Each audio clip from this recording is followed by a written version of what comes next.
everyone. Welcome back to another episode of the twisted, crazy story of Lori Vallows' day bill. Ryan, let's get into it.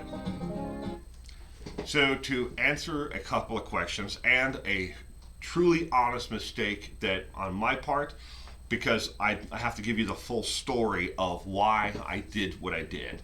In yesterday's episode, which you're seeing today, earlier today, I posted a video about Lori and her court case. And I said, who is this strange, mysterious couple that keeps on popping up in photographs of her and Chad and in different locations where in the background where her and Chad have had interactions with the media.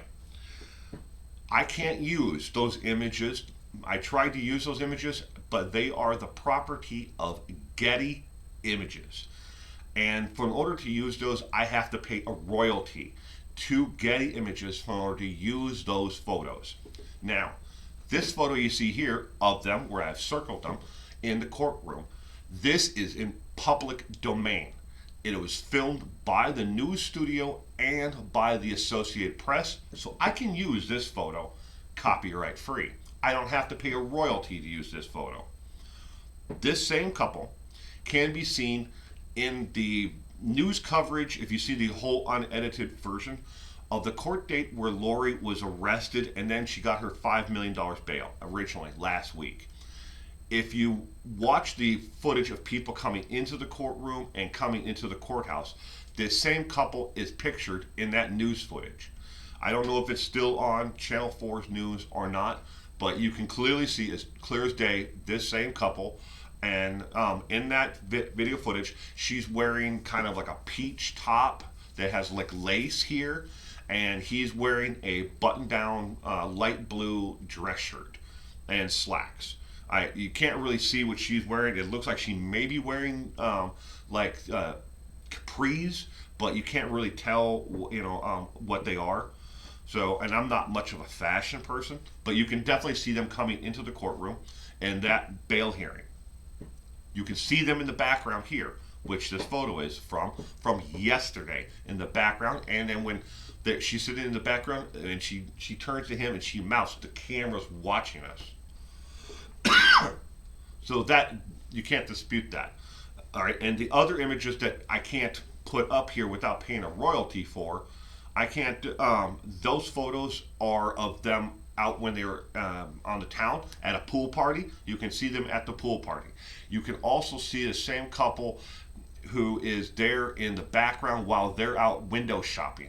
And again, all those images are now property of Getty Images. That they were not taken by the media. They were taken by a person just like you or me who then sold the images to Getty Images, and now Getty Images owns them, and they have a protection on them because it's their property. So I can't use them. But this is the couple I was talking about. Now I want to get into a question that was asked a lot of me after people started watching the video from earlier. Bail. How can she have $5 million bail and now she has no bail, and then there's going to be a bail hearing once she gets to Idaho? This is what happened here in this case. She had a court date set for March 2nd, where she was going to dispute if the actual charges that she had been arrested for were, one, constitutional, two, she was going to argue if she is the person on the actual paperwork, if these charges are for her or for somebody else.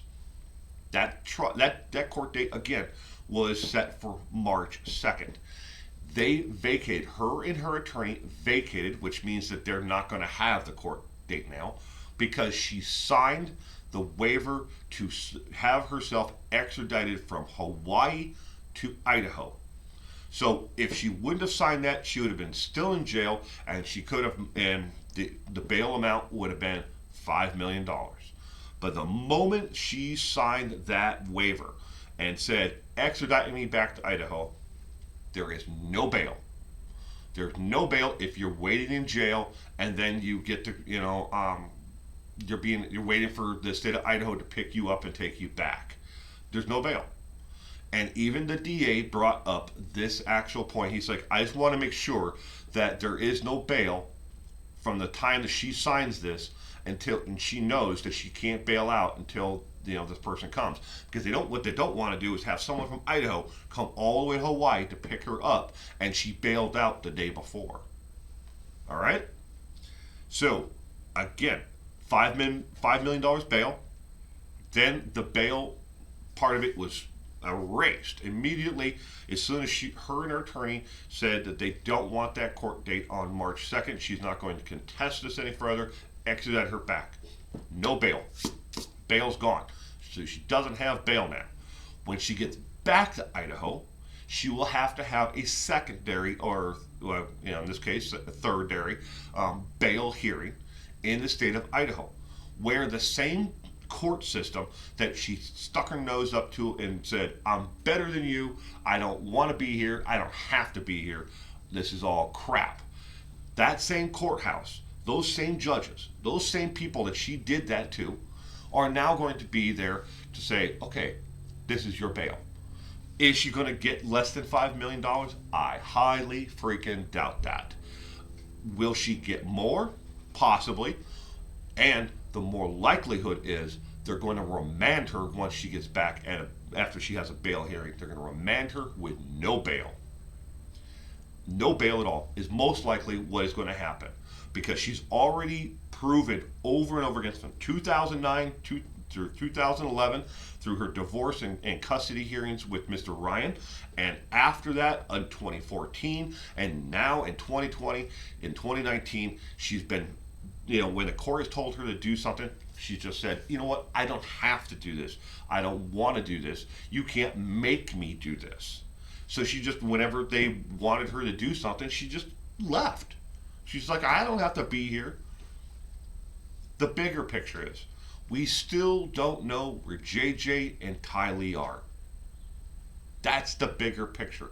We need to focus on that.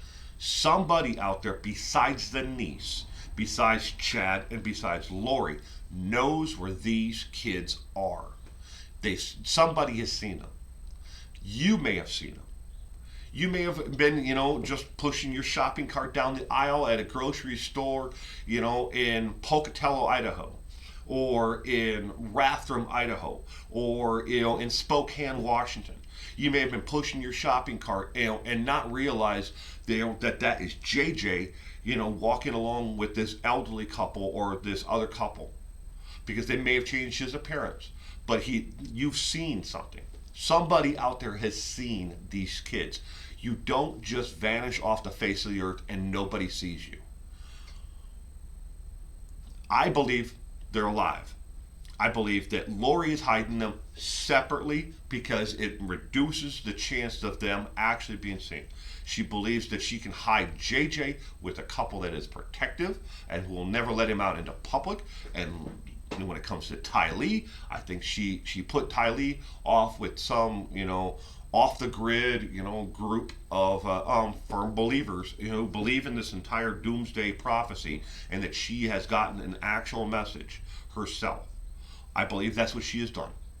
I can't prove that. I can hope only that you or somebody out there has seen something and will have the love, the respect, something within you to say, you know what, I'm going to call 1-800-THE-LOST. You can leave a tip there anonymously. You don't have to give them your name. Right at the top of the page, there's a link at the missing and exploited children, 1-800-THE-LOST. You can leave a tip. If you think you've seen something, if you think you know something, give them a call. Leave a tip. I hope I have now clarified this. Again, these people, I don't know who they are. I just know that they keep on showing up in the background. And it'd be interesting to see if they show up in Idaho in the gallery as well. Thank you for joining me today. Stay safe out there.